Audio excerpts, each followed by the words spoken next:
अग्नि नया सुपथारय आसम पेशवानी देव वयो नाल विद्वान दस्तो दस्त है दरिया भी ना छोड़े हमने दस्तो दस्त है दरिया भी ना छोड़े हमने बहरे जुल्मात में दौड़ा दिए घोड़े हमने दुनिया हमी को कहेगी कातिल दुनिया हमी को कहेगी कातिल हमारा ही कत्लेआम होगा हम ही कुएं खोदते फिरेंगे हम ही पे पानी हराम होगा। मुसलमानों में भी कुछ लोग ऐसे मिलेंगे जो ये सवाल करते हैं कि अल्लाह रब्बुल आलमीन जब इंसान से इबादत करवा रहा है इंसान से इबादत का काम करवा रहा है तो फिर अल्लाह रब्बुल आलमीन को क़यामत करने की क्या जरूरत है।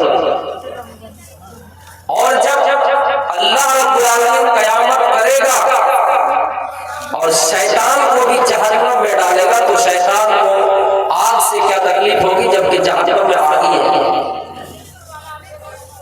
तो मेरे भाइयों तफसील के साथ इंशाअल्लाह बताने की कोशिश करूंगा। एक घंटा आप यहाँ आपसे गुजारिश है एक बहुत बड़े फलसफी इमाम शाफी रहमतुल्लाह अलैह के पास आते हैं और सवाल करते हैं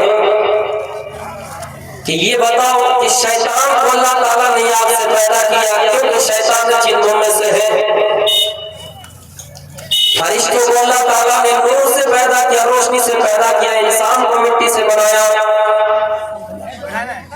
लेकिन जहन्नम में जो आग होगी शैतान को उसमें डाला जाएगा तो एक आग को आग से क्या तकलीफ होगी। इमाम शाफी रहमतुल्लाह अलैह कुछ मिट्टी का एक ढेला उठाता है उसकी तरफ फेंक देता है वो आदमी गुस्सा जाता उठाता कि तुमने मुझे ढेला क्यों मारा मेरी तरफ ढेला क्यों फेंका। बड़े प्यार से इत्मीनान होकर जवाब देता है कि ऐ फलसफी आदमी सुनो मैंने तुमको मारा नहीं है मैंने तुमको मारा नहीं बल्कि तुम्हें तुम्हारे सवाल का जवाब दिया है। तुम ये बताओ कि तुम मिट्टी से पैदा हुए हो और मिट्टी का एक ढेला तुम्हारे ऊपर फेंका गया तुम्हारी तरफ फेंका गया जिससे तुम्हें तकलीफ हुई है कहाँ हुई है। अब ये बताओ कि इंसान जब मिट्टी से बना है और मिट्टी के ढेले से उसको तकलीफ हो रही है तो शैतान भी आग से बना है और शैतान को भी जहन्नम की आग से तकलीफ होगी।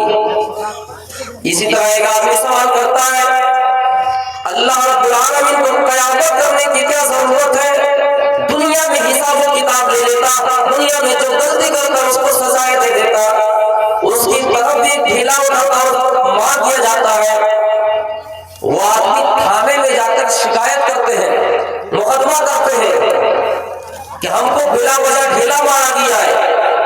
जब पूछा गया क्या गहरे में खड़ा किया गया कि तुमने बिला वजह ढीला क्यों मारा वो जवाब देता कि मैंने ढीला नहीं मारा है बल्कि मैंने उसके सवाल का जवाब दिया है। ये कह रहे कि अल्लाह को क़यामत करने की क्या जरूरत है मैंने उसको जवाब दिया ढीला मारकर मैंने उसको जवाब दिया। इसमें नुक्ता क्या इसमें नुक्ता ये है कि तुम ये बताओ कि तुमको जो ढीला मारा गया तुम मुझसे बदला नहीं ले सके और थाने में आकर शिकायत की मेरे ऊपर FIR।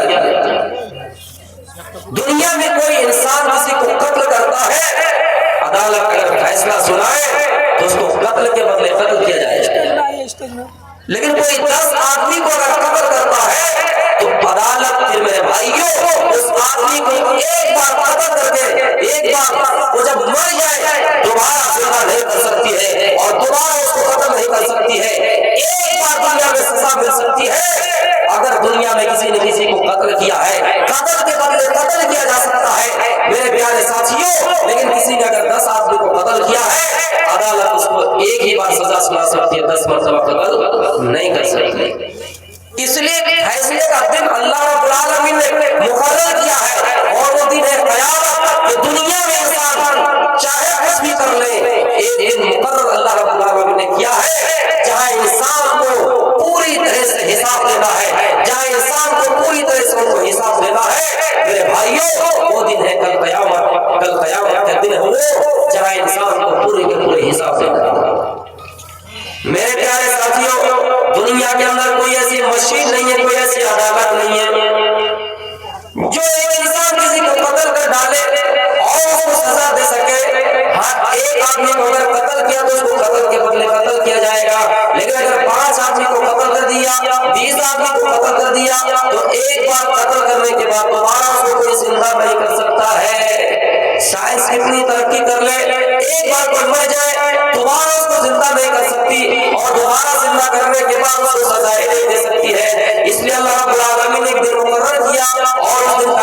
क़यामत है, मालिक यौमिद्दीन।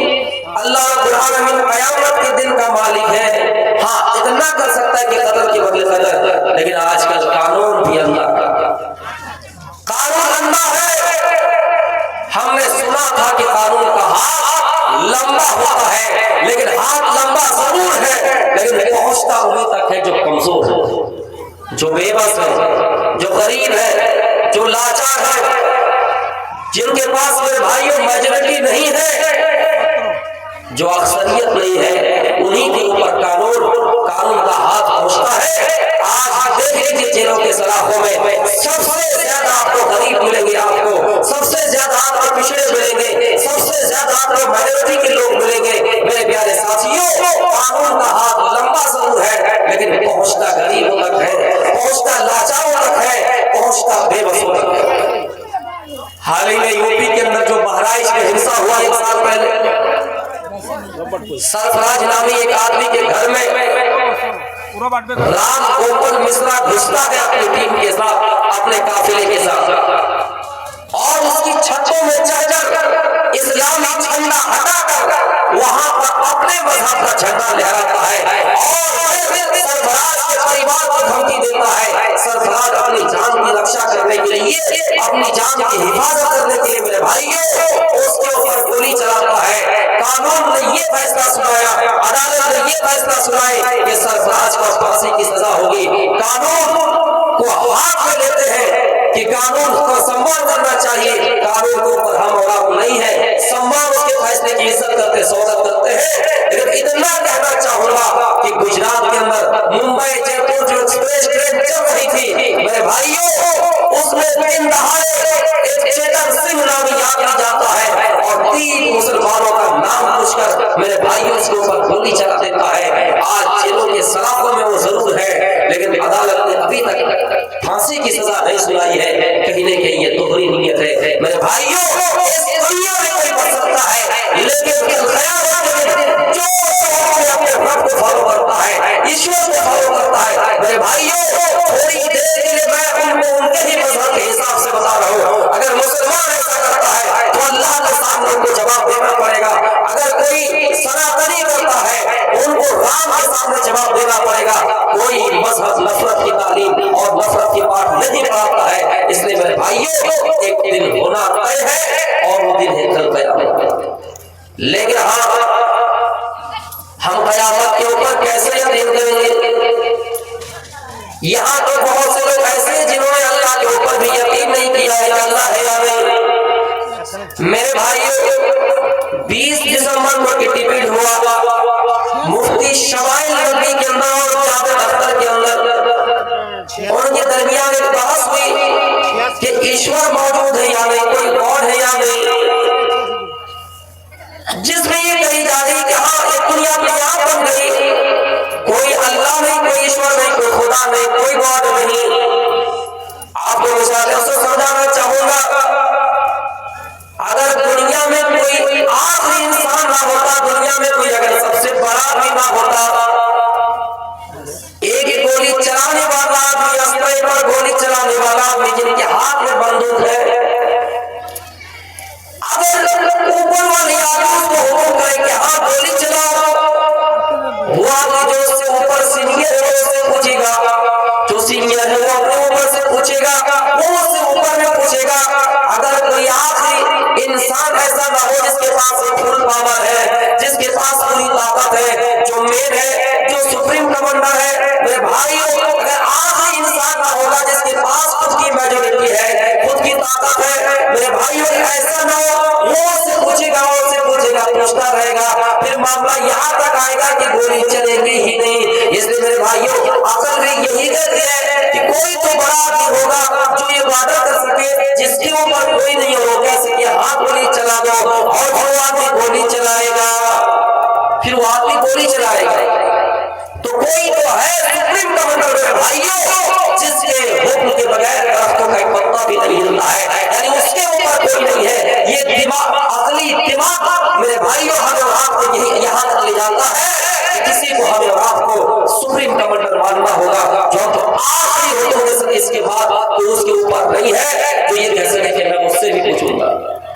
उसी तरह अगर कोई जंजीर लटक रही है किसी छत से, एक ही कड़ी दूसरी कड़ी से अटैच है, जुड़ी हुई है, दूसरी कड़ी से तीसरी कड़ी से, तीसरी कड़ी चौथी कड़ी से, और वो आसमान में लटक रही है, छतों में लटक रही है। मेरे भाइयों, इस कड़ी की बात दूसरी कड़ी, तीसरी कड़ी, चौथी कड़ी, वो जो जंजीर हवा में लटक रही है, मेरे प्यारे साथियों, अंदाजा लगाइए कहीं ना कहीं कील होगी, कहीं ना कहीं कील होगी, कहीं ना कहीं खंभा होगा, कहीं ना कहीं उसका कोई खूंटा होगा, कहीं ना कहीं उसका कोई सहारा होगा, कहीं पे कील तो होंगे जहां पे वो जंजीर टिकी हुई है, वरना जंजीर हवाओं में लटक नहीं सकती है। इसलिए मेरे भाइयों, दुनिया की छोटी चीज यहाँ पे बन जाती है तो ये कायनात कैसे वजूद में आ जाती है। अल्लाह ताला फरमाता है वफी अनफुसिकुम अफला तुबसिरून, आए इंसानों अपने वजूद पर गौर करो, क्यों अपने वजूद पर गौर नहीं करते हो। उसी तरह अल्लाह ताला कुरान में फरमाता है इन्ना फी खल्क़िस समावाति वल अर्ज़ वख्तिलाफिल लैली वन नहार, ऐ लोगों आसमानों की बनावट में, आसमानों की पैदाइश में, जमीनों की पैदाइश में, रात दिन में बदलना, दिन का रात में बदलना, इन तमाम चीजों में अल्लाह की निशानियां हैं। लेकिन हाँ, हर अक्लमंदों के लिए इसमें इबरत है, हर अक्लमंदों के लिए इसमें निशानी है। हम गौर करें भाइयों, हमें ईश्वर के वजूद का पता चलेगा, कोई ना कोई है जो इस कायनात को चला रहे हैं। मेरे प्यारे साथियों, इसलिए हमें और आपको सबसे पहले चाहिए कि अल्लाह रब्बुल आलमीन की जात पर हमारा ईमान होना चाहिए, तब हम कुछ कर सकते हैं। ख्याल अगर हमने झुटला दिया मेरे भाइयों, तो फिर हम जहन्नमी हो जाएंगे, तो फिर हमारा ईमान नाकिस हो जाएगा। इसलिए हमें और आपको मानना है कि एक दिन क़यामत होगी। हाँ, क़यामत कब होगी इसके बारे में हदीसों की किताबों में अल्लाह के रसूल सल्लल्लाहु अलैहि वसल्लम से साबित नहीं है कि कब फिक्स टाइम है, 2025 में ही होंगे कि 26 में, फिक्स टाइम नहीं है।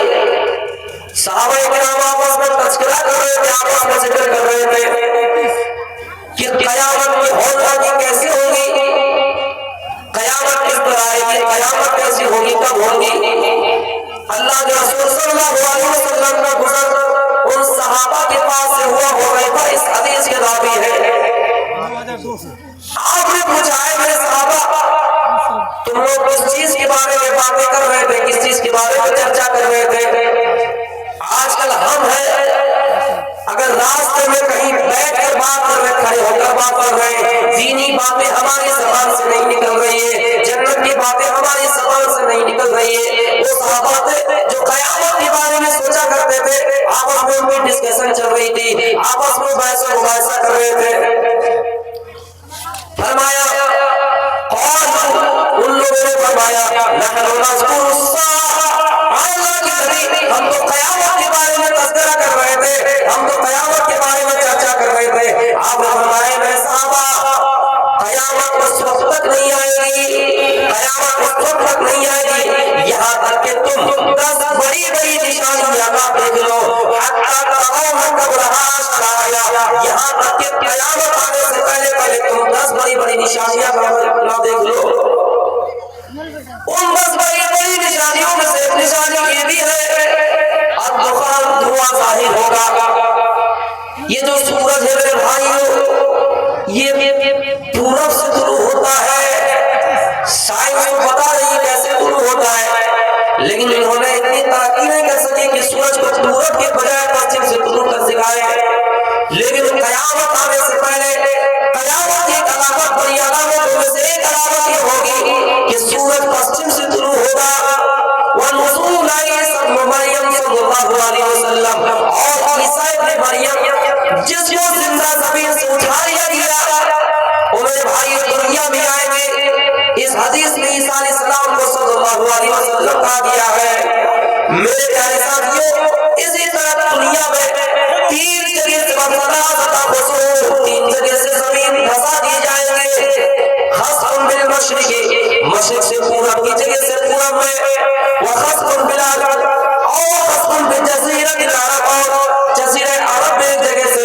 मेरे भाइयों, खस्फुन बिल मशरिक़ी वल मग़रिबी, एक जगह मग़रिब से 3 जगह से जमीन धसा दिए जाएंगे।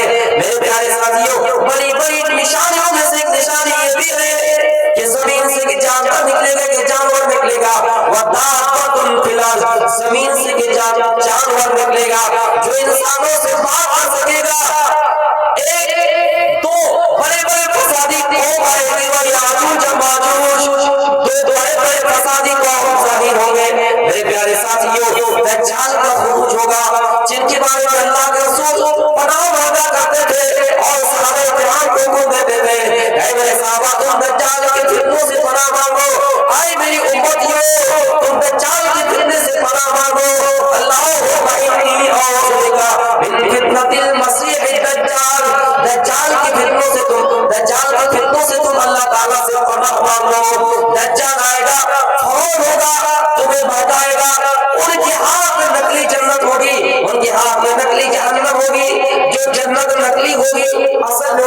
क्यों नकली नहीं? जो जहन्नम नकली होगी, असल वो नकली नहीं होगी। वो आएंगे और तुम्हें भड़काएंगे। ये बड़ी बड़ी निशानियां क़यामत के होने से पहले आपको देखने को मिलेगा। छोटी छोटी निशानियों को भी आपने फरमाया क़यामत होने से पहले पहले छोटी छोटी निशानियां बहुत पहले से तुम देखोगे। खुद अल्लाह के नबी सल्लल्लाहु अलैहि वसल्लम फरमा रहे हैं, बुइस्तु अना वस्साअत कहाते, बुइस्तु अना वस्साअत कहाते, कि ऐ लोगों मेरी पैदाइश और क़यामत को इस तरह भेजे गए, मैं क़यामत इस तरह भेजा गया हूं जिस तरह दो उंगलियां आपस में अटैच है, जुड़ी हुई है, कि आपने दोनों उंगलियों को फैला कर दिखाया कि आप क़यामत होने में देरी नहीं है। मेरे भाइयों, अल्लाह के रसूल का पैदा होना इस बात की दलील है कि क़यामत करीब है मेरे प्यारे साथियों। लेकिन हमने बात उस क़यामत की कोई तैयारी नहीं की। अल्लाह के रसूल का दुनिया में आ जाना, आपकी वफात हो जाना क़यामत की निशानियों में से निशानी है। वो छोटी निशानियों में एक निशानी ये थी कि ज़माना बिल्कुल करीब हो जाएगा। साल आपको महीने की तरह लगेगा, महीना आपको हफ्ते की तरह लगेगा, हफ्ता आपको दिन की तरह लगेगा, दिन आपको घंटे की तरह लगेगा, घंटा आपको मिनट की तरह लगेगा, मिनट आपको सेकंड की तरह लगेगा। इसलिए मेरे भाइयों, आज हमें वक्त की कदर नहीं है। आज हमारे पास वक्त ऐसे गुजर रहा है कि हमें एहसास तक नहीं हो रहा है। कोई तो कह रहा है कि जल्दी 40 साल का हो गया, कोई तो ये कह रहा है कि जल्दी महीना लग गया, कोई तो ये कह रहा है कि जल्दी साल लग गया। मेरे प्यारे साथियों, ये क़यामत एक निशानी की ज़माना करीब हो जाएगा। क़यामत एक निशानी है कि ज़माना करीब हो जाएगा। छोटी निशानियों में से निशानी ये थी कि फितनों का ज़हूर होगा, फितना होगा। इसलिए मेरे भाइयों, कुरान पढ़िए, अल्लाह ताला कहता है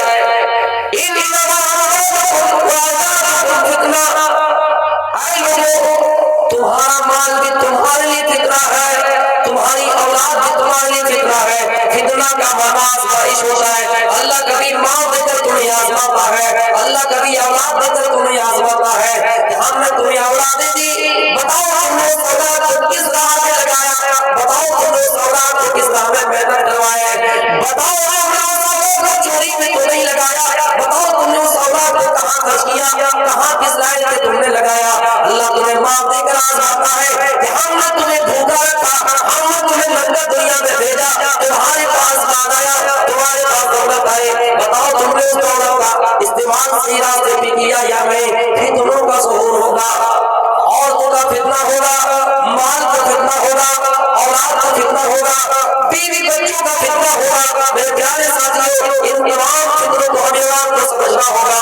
तो दुनिया में फितना होगा, अल्लाह कहता है वत्तकू फितनतन ला तुसीबन्नल्लज़ीना ज़लमू मिनकुम खास्सा, वत्तकू बचो फितनतन, एक ऐसे फितनों से ला तुसीबन्नल्लज़ीना ज़लमू मिनकुम खास्सा, जो फितना आएगा खास लोगों के घरों में नहीं आएगा। ये नहीं देखेगा कि समाज के अंदर कौन अच्छा है, ये नहीं देखेगा कि समाज के अंदर कौन बुरा है। मेरे भाइयों, फितना आएगा तो सारे लोगों के घरों में आएगा।